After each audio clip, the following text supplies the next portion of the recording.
Hello guys, हमारे YouTube channel में आपका स्वागत है।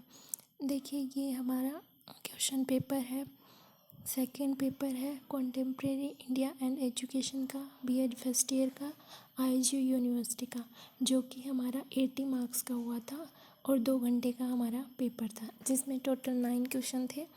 पहला क्वेश्चन कंपलसरी था एंड बाकी 3 क्वेश्चंस हमें और करने थे। एनी 3 कोई भी 3 क्वेश्चन हम कर सकते थे, तो टोटल 4 क्वेश्चन हमें इसमें करने थे। चलिए देखते हैं क्वेश्चन पेपर में कौन कौन से क्वेश्चन थे हमारे।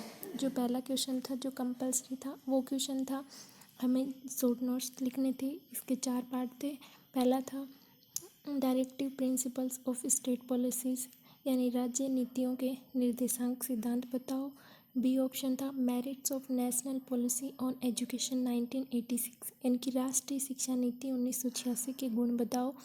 और सी था एडवांटेजेस ऑफ मॉडर्नाइजेशन, यानी कि आधुनिकीकरण के लाभ।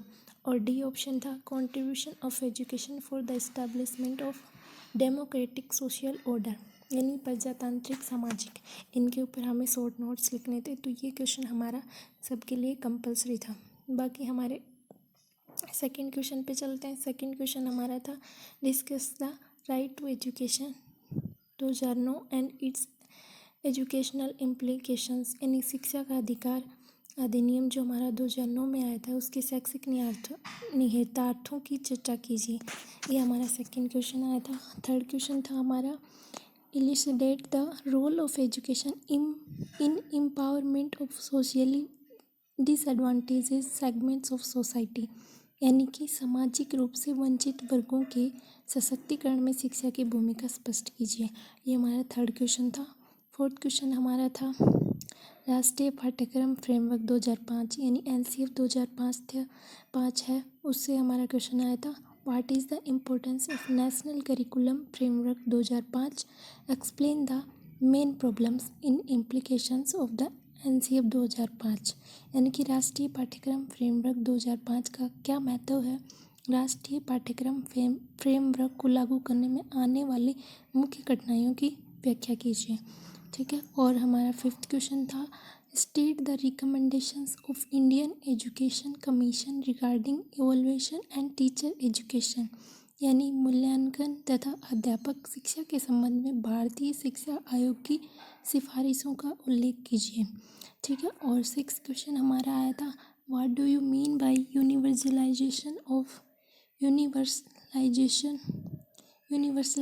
Of elementary education, discuss its problem in detail. शिक्षा के सार्वभौमिकरण से आप क्या समझते हैं, इसकी समस्याओं की विस्तार से चर्चा कीजिए। ठीक है। हमारा जो सेवन्थ क्वेश्चन था वो त्रिभाषा सूत्र से आया था। वो क्या था what do you mean bye 3 language formula, what is view point of Indian education commission about it, what changes do you recommended in its form for its effective implementation, यानी कि त्रिभाषा सूत्र से आप क्या अभिप्राय है, इसके संबंध में भारतीय शिक्षा आयोग का क्या विचार है, इसके प्रभावशाली क्रियान्वयन के लिए आप किन परिवर्तनों का सुझाव देते हैं।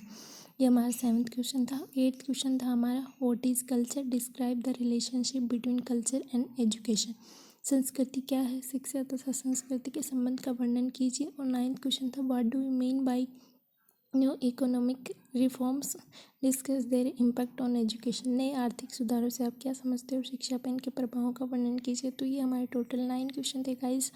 इनमें से पहला क्वेश्चन हमारा कंपलसरी था और बाकी जो बचते हैं उसमें से कोई भी 3 क्वेश्चंस हम कर सकते थे। और ये हमारा आईजीयू यूनिवर्सिटी का सेकंड पेपर था कॉन्टेम्प्रेरी इंडिया एंड एजुकेशन का।